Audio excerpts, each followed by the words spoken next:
Hi friends, இப்போ நம்ம மகள்வாரி முறை தான் பார்க்க போகிறோம். இதை ஃபஸ்ட்டு யார் இன்ட்ரடியூஸ் பண்ணான்னு கேட்டிங்கன்னா ஹோல்ட் மெஹன்சி. இவர் தான் இந்த மகள்வாரி முறைக்கு ஃபஸ்ட்டு விதை போட்டார். மகள்னா கிராம சமுதாயம் அப்படின்னு கூட சொல்லலாங்க. அப்புறம் 1833 வில்லியம் பெண்டிங் பிரபு சில மாற்றத்தை கொண்டு வந்தார். ஸ்டார்டிங்கில் 3ல் 2 பங்காக நில வருவாய் கட்டணும் நம்ம அரசுக்கு. இப்போ இதை வில்லியம் பெண்டிங் பிரபு 50% குறைச்சிட்டாரு. இந்த மகள்வாரி முறையில் யார் இடைத்தரகர்னு கேட்டிங்கன்னா, அதாவது கிராமத்துக்கு ஒரு தலைவர் இருப்பார். அவர் தான் டாக்ஸ்லாம் கலெக்ட் பண்ணி பிரிட்டிஷ் கொடுப்பாரு. இதே ரைத்துவாரி முறையில் யார் இருப்பாங்கன்னு கேட்டிங்கன்னா யாரும் இருக்க மாட்டாங்க.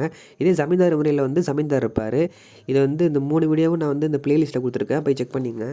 இந்த மகள்வாரி முறை இருக்குங்களே, அதெல்லாம் எங்கே அமல்படுத்தப்பட்டுச்சுன்னு கேட்டிங்கன்னா ஆக்ரா, அயோத்தி சில இடங்களில் இந்த மாதிரி அமல்படுத்தப்பட்டுச்சு. இதோட பாசிட்டிவ் பாயிண்ட் சொல்கிறேன் கேட்டுங்க.